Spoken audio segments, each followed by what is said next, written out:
बोला.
समस्त संतासी नमस्कार.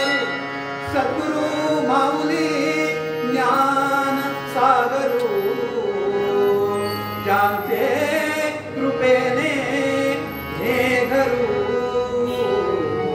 मज दिसून आले. मज नकडे नकडे हा विचारू, गुरुने माझा नमस्कारो. सद्गुरो देवा पैल पारू, पामुरी माझ.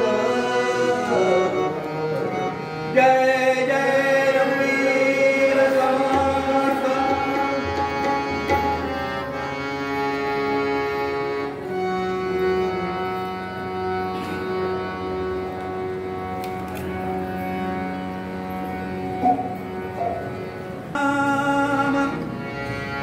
सकळ विद्येमध्ये सार, अध्यात्म विद्येचा विचार.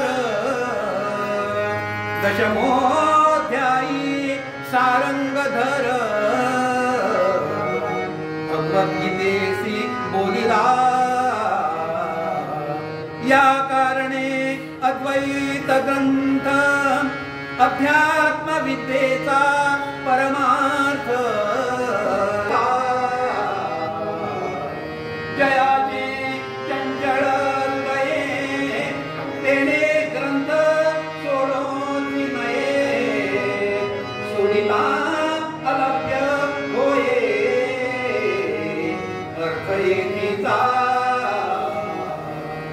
जयास जोडला परमार्थ तेने पाहावा हा ग्रंथ अर्थ शोधिता परमार्थ निश्चय बाणे जयासी नाही परमार्थ तयासी नकळे येतीचा अर्थ नेत्रे विना निधान स्वार्थ पंथास कळेना जय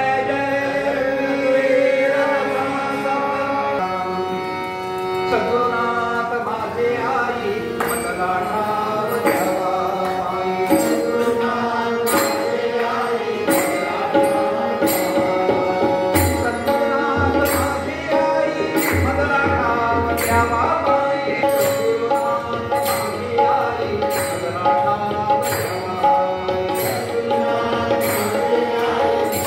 मतगाठा द्यावा आई.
समर्थ रामदास स्वामी आजच्या या समासामध्ये अध्यात्माबद्दल माहिती सांगितली आहे.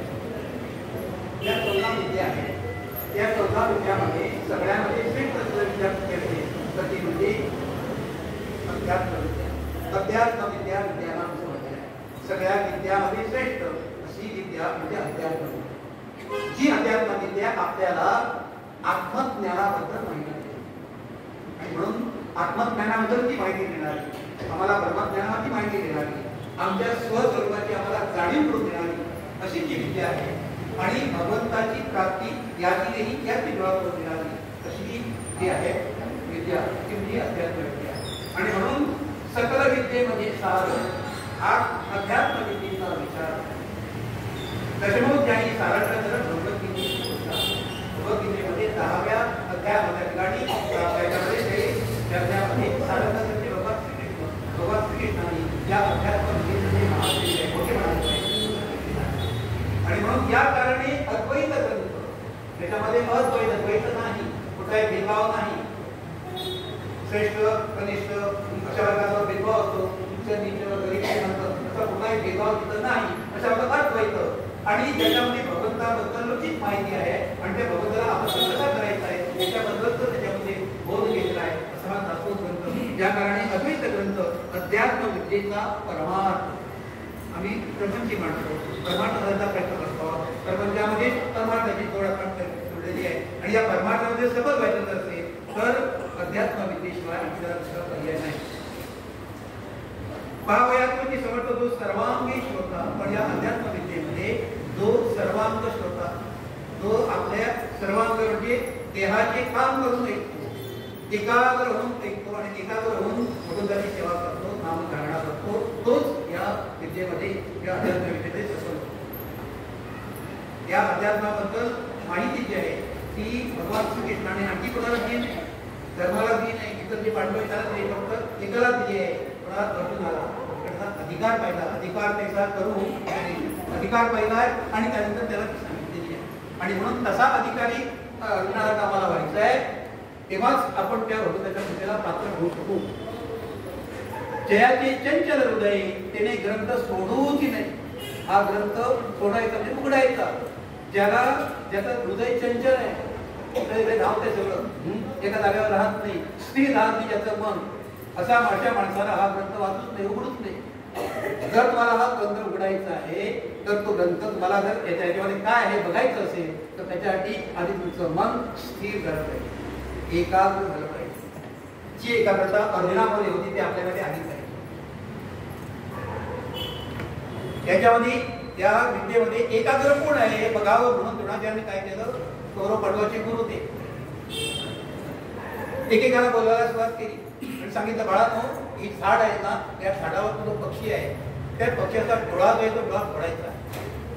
हे काम तुम्हाला बाणानं करायचं, बाण मारून तो डोळा फोडायचा आहे. कळलं? हा दुर्योधन आहे, बघ तुला काय दिसतंय? गुरुजी मला तो पक्षी दिसतोय, त्याचा डोळा दिसतोय, ते झाड दिसतंय, कांद्या दिसत आहेत, मागचं आकाश दिसतंय, देवा तुझी दूर दृष्टी आहे, शाबास. दुसऱ्या बोलव तुला काय दिसतंय? त्याने ते सांगितलं, गुरुजी मला सगळं काही दिसत आहे. वा तुझं सर्वज्ञ आहे. सगळ्यांनी सांगायला सुरुवात केली, हे मला पक्षी दिसतोय, डोळा दिसतोय, सगळं दिसतंय. जेव्हा अर्जुनाला विचारलं, अर्जुना तुला काय दिसतंय? गुरुजी मला फक्त तो डोळा दिसत आहे. गुरुजी काय सांगितलं होतं? डोळा फोडायचा आहे. हे लक्ष घडव माझे डोळ्याकडे. आमचं लक्ष सगळीकडे असतं, इकडे तिकडे, तिकडे कोण आलाय, इकडे कोण बोलतोय, त्यामुळे आमचं होत नाही. जरी आम्ही ध्यानाला बसलो तरी आमचं ध्यान नाही. कोण बाहेर कोण आवाज आलाय, कोण आलाय बघत राहा तिकडे. आपण एकाग्र झाल्याशिवाय, मन जे चंचल मन त्याला स्थिर केल्याशिवाय भगवंताच्या प्राप्तीला किंवा हे अध्यात्म जे आहे त्याला आपण त्या ठिकाणी ते पात्र ठरणार नाही. म्हणून त्यासाठी अध्यात्म ज्याच्यामध्ये भगवंताबद्दल माहिती आहे. एक ग्रंथ कशा येते की त्याने ग्रंथ सोडिता जयास जोडला परमार्थ त्याने पहावा ग्रंथ, अर्थ शोधिता परमार्थ निश्चय बाणे. नुसता बरोबर वाचला असेल अर्थ कळणार नाही, खोलवर विचार केल्याशिवाय त्याच्यामध्ये काय आहे हे कळणार नाही. तर त्याची बरं सांगितल्याप्रमाणे जर तुम्हाला मोती पाहिजे असतील, रत्न पाहिजे असतील जी समुद्रामध्ये आहे ती जर पाहायची त्या गोधा करणार तर तुम्हाला खोल डुबकी मारली पाहिजे. जेव्हा मी खोल डुबकी मारून आतमध्ये जाणार तेव्हाच ते जी मोती किंवा जी त्याच्याकडे आहेत रत्न ते मला मिळणार. कुठली दर्यातली जे गोधा तशी आम्ही काय करणार, आम्ही एवढ्या बाहेर जाणार कमरवर किंवा कमरवर पाण्यात, आम्हाला ते मोती रत्न मिळणार नाही. आम्हाला ते खोबे घालवा शिनाणे असं काय ते तिसरे हेच मिळणार. कारण आम्ही थोडी का तसं वरवर आपण जर हा बघितला असेल ग्रंथ खरा अर्थ कळणार नाही. खोलवर विचार करायचा आहे. आणि हा खोल विचार काय लावतात पण आम्हाला सद्गुरू लावतात. सद्गुरूशिवाय याच्यातलं खरं जे मर्म जे आहे किंवा जे वर्म आहे ते कळत नाही. मंदिरामध्ये आपण ही मंदिर आपण सुरुवातीला आपण बघितलं असेल, सुरुवात इथे आधी ती म्हणजे सार्वजनिक गणेशोत्सव तिकडे व्हायचा फेरीबोटीकडे त्या ठिकाणी, आणि त्या ठिकाणी मग एक 10 दिवस ते सारखा चालायचा तो कार्यक्रम. भरपूर लोक यायची. हळूहळू मग आमचे अध्यक्ष वगैरे होते दयानंद मंदेकर, जे मग मंत्री झाले, त्यांनी विचार केला की हे 8-11 दिवस आमचा कार्यक्रम असतो, वर्षभर आपण मग देवाला विसरतो, नेहमी त्यांची आम्हाला भेट झाली पाहिजे. आणि मग त्यांनी विचार मांडला आणि मग त्या ठिकाणी जागा बघून सुंदर असं प्रसिद्ध असं त्या भगवंताचं मंदिर त्या ठिकाणी झालेलं आहे. आणि त्या मंदिरामध्ये आपण त्या गणेशाची स्थापना केलेली आहे. आता इथेही चांगल्या प्रकारचे असे कार्यक्रम व्हायला सुरू झालेली आहे. जसं हे मंदिर आहे कसं संत एकनाथ म्हणताय,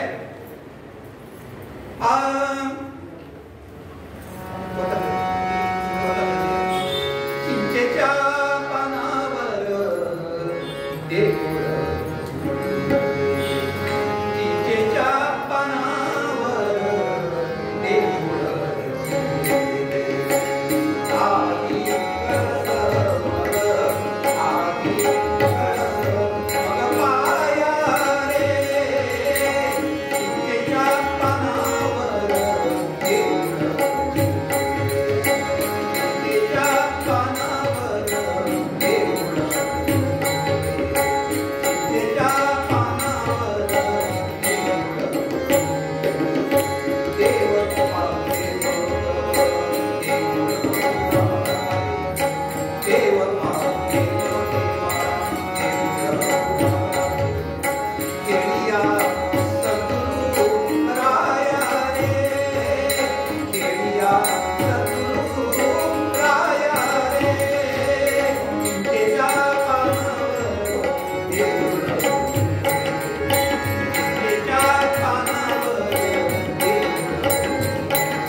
आधी केवढं असणार, एवढ्याच्या पानावर एवढं मोठं देऊळ कसं काय उभा करणार.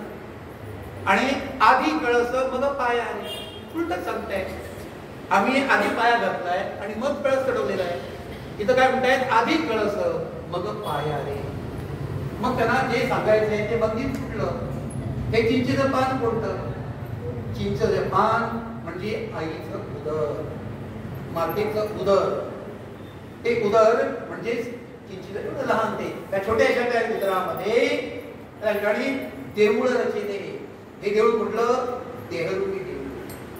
हे देहरूपी देऊळ जे आहे त्या एवढ्या चिंचेच्या पानावर छोट्याशा चक्रामध्ये त्यामध्ये आपण बघितलं असेल आईच्या उदरामध्ये हे देऊळ रचलं गेलेलं आहे. आधी कळस मग पाया आधी. सगळी देवळं जी आहे त्यांचा पाया आधी आणि मग देऊळ. एक अपवाद आहे, एक महादेवाचं जे देऊळ आहे ना ते एकच त्याला अपवाद आहे महाराष्ट्रामध्ये. ते फक्त त्याला म्हणजे डोंगरावरच खडक खाली आलेलं आहे आणि त्यामुळे आधी कळस झालाय आणि मग ती हे झालेलं आहे सगळं पाया. पण बाकी सगळी आहे ती आधी कळस, आधी पाया आणि मग कळस. इथं म्हणता येते आधी कळस मग पाया. त्या उदरामध्ये आईच्या जेव्हा बाळ जन्माला येतं तेव्हा सुरुवातीला जन्माची अवस्था पहिली अवस्था जी असते तेव्हा नुसतं काय असतं, डोकं असतं, नुसतं हा कळस असतो. फक्त आधी कळस आणि मग पाय, मग हळूहळू हातपाय जे आहे ते अवयव जे आहे ते मग यायला लागतात. आधी कळस मग पाय. चिंचेच्या पानावरच देऊळ. ते देऊळ कुठलं, देहरूपी हे देऊळ आहे. देह हेच ते मंदिर आहे आणि म्हणून त्या देहामध्ये आणि त्या देहामध्ये हे मंदिर मंदिर आहे. त्याच्यामध्ये आतमध्ये जो आत्मा जो आहे तो आत्मा भगवंतरूपी त्या देवळामध्ये आतमध्ये प्रस्थापित केला आहे. त्याला अध्यात्म. अधि म्हणजे त्याचं अधिष्ठान आतमध्ये आहे, तो आत्मा आतमध्ये आहे. हे बाकीचे आहे त्याला दिसत आहे, तो आतमध्ये आहे, तो दिसत नाही. पण त्याची त्या ठिकाणी प्रचिती आहे ती आम्हाला म्हणता येत आहे. देव पूजू गेलो तव देऊळ उडाले. देवाला आपण पूजायला गेलो, देवाची पूजा करायला गेलो, पण फक्त तर काय देऊळ उडालंय. देऊळच याचा अर्थ असा आहे की आम्हाला तो देव आतमध्ये आहे, देवळामध्ये याची जाणीवच नाही. लहानपण गडपण खेळ मे खोया, खेळामध्ये बालपण गेलं. जवानी निंद भर सोया, अरण्यामध्ये आरमा झोपला आणि मग बुढापा एक कर रोया. शेवटी म्हातारपण आपलं रडतंय, काय रडतंय कळत नाही. कळलं? बालपणी खेळी रमलो तारुण्य नसले वृद्धपणी देवा आता कुठे पैदतीर पैदतीर. ही आमची अवस्था आहे. लहानपणामध्ये आम्हाला अज्ञानामुळे देव कळत नाही. तारुण्यामध्ये आपण विषयामध्ये बोलतो, प्रपंचामध्ये बोलतो, त्यामुळे देव कळत नाही. म्हातारपणी जेव्हा कळतो तेव्हा आमच्या त्या देवाची मुदत, देवाची मुदत संपत आलेली असते. म्हटलं अरे म्हटलं कीर्तन आहे, प्रवचन आहे, या भजन आहे, हे तो रिटायर झाल्यानंतर येतो म्हणतो. तेव्हा म्हातारपणी, याला म्हातारपणी देव कळत आहे. म्हातारपणी काय उपयोग आहे?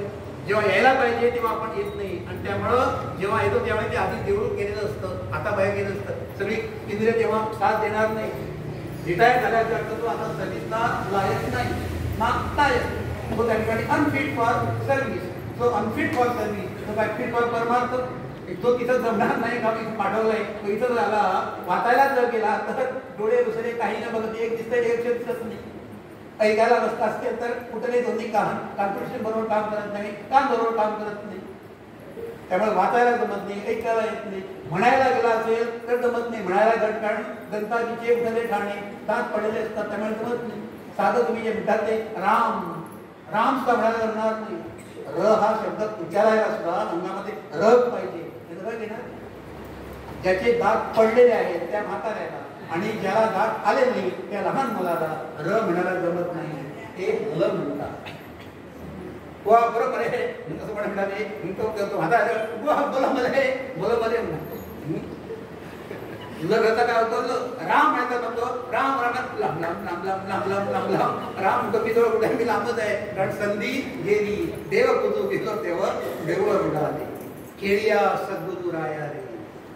आणि जर तो देव कळायला पाहिजे, देहामध्ये जो देव आहे तो देव, त्याची जर जाणीव करून घ्यायची असेल, त्याची प्रचिती करून घ्यायची असेल, त्याला सद्गुरूशिवाय सद्गुरू वाचून सापडेना सोय धरावे ते पाय आधी सद्गुरूचे चरण धरल्याशिवाय. कारण सद्गुरू हेच ते खेळी आहे.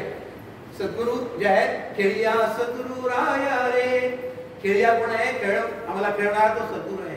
सद्गुरू शिवाय त्या ठिकाणी या म्हटल्याप्रमाणे त्या ठिकाणी की सद्गुरूला शरण गेल्याशिवाय आणखी असो जयाचा मोक्ष व्हावा, त्याने सद्गुरू करावा, सद्गुरू वाचून मोक्ष पावावा, हे कल्पांती घडेना सद्गुरू शिवायची. आणि म्हणून सद्गुरू शरण यायचं आहे. पाषाणाची सांगड मृगजळ डोई, पुढचं जे त्या ठिकाणी गडवाच्या आहेत पाषाणाची सांगड. आता सांगड जी असते आपण बघितलंय आपल्या गोव्यात, आपल्या चतुर्थच्या वेळेला कुंभार गोव्यामध्ये जो हे उत्सव असतो गणपती हे विसर्जनाच्या वेळेला, त्याला सांगोड म्हणतात बघा.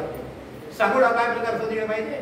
दोन घोड्या ज्या आहेत त्या बांधतात, त्या दोन घोड्यांना बांधायचं त्याला म्हणतात सांगोड. त्या दोन बांधून त्याच्यामध्ये मग चित्र ते सगळे नदीमध्ये फिरवतात, तो सांगोड. की आमच्या लहानपणी आमच्या मुलीला भरपूर लोक कांद्याचं पीक काढायचे, आता नाही बघायला मिळत नाही.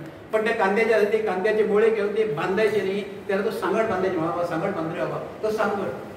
किंवा आम्ही लहानपणी जेव्हा पोहायला शिकायचो तेव्हा आम्हाला पोहायला जमत नव्हतं. मग ते काय करायचे, त्या ठिकाणी दोन वांजं जी आहेत ती वांजं घ्यायची, त्यांना अशी दोरी बांधायची, ती अशी पुढाकडे जायची. मग आम्ही ते ती सांगड कोणाची त्या याची पोहती असायची, कोणाची त्या वांजांची. वांजं म्हणजे काय एकदम ती त्याच्यामध्ये काही नाही, पाणी नाही किंवा हे काही नाही, त्यामध्ये काजळी नाही, काय नाही, अशी त्याला वांज म्हणतो आपण. पाषाण तांदीचं काय म्हणतात हे, हा सांगड कसला म्हणतात, पाषाणाची सांगड म्हणताय. पाषाण हे जड असतं, त्याची सांगड कशी होणार? पाषाण पाण्यामध्ये घालतात ते बुडतात. मग पाषाणाची सांगड, मग पाषाण कशाला म्हटलंय? जे जड आहे ते पाषाण आहे. मग ही पाषाण, हे पाषाण म्हटलं जड देह. आपला जो जड देह आहे तो जड, या पाषाणाची सांगड दोघांची सांगड घालायची असते. ही सांगड या दोन जीवांची, दोन जड जीवांची, पती आणि पत्नी, या दोघांची मिळून ही जड जीवांची सांगड आहे. आणि म्हणून पाषाणाची सांगड. पण ही सांगड कशासाठी? संसारासाठी. आपण लग्न का करतो? आपला गाठ दुसरा आता पहिला एक सन्यासाश्रम आपला स्वर्ग हा जो आहे आपला ब्रह्मचर्य आश्रम तो संपलाय, आता ग्रहस्थाश्रम सुरू झालाय. तो ग्रहस्थाश्रम सुरू झालाय म्हणजे आपण त्यासाठी सांगड घालतो, म्हणजे आपण लग्न लावतो. ब्राह्मणाच्या देवाच्या देव ब्राह्मण सगळे आपले जे कोणी आहे सगळ्याच्या साहीनं या साक्षीनं आपण ते काम करतो, सांगड घालतो. पण संसार सुरू करतो, पण तो संसार कसा असतो आम्ही समजतो तसा नाही, तर तो संसार मोठा असतो. आम्ही सुखासाठी करतो, पण ते सुख आयुष्यभर आम्हाला प्रसादामध्ये मिळत नाही. सुखासाठी करशी तळमळ करतो, सुखासाठी झटपटतो, पण शेवटपर्यंत सुख काय मिळत नाही. आणि मग शेवटी म्हणतो देवा आता तरी देवा मला पावशील का, सुख ज्याला म्हणतात ते तावशील का, अशी म्हणायची पाळी येते. कारण सुख तुकाराम महाराज सुख किती आहे आपल्या जीवनामध्ये, सुख पाहता जेव्हा पाडे आणि दुःख पर्वत आहे. दुःखाचे पर्वत दुःख आम्हाला जास्त येतं, सुख फार कमी आहे.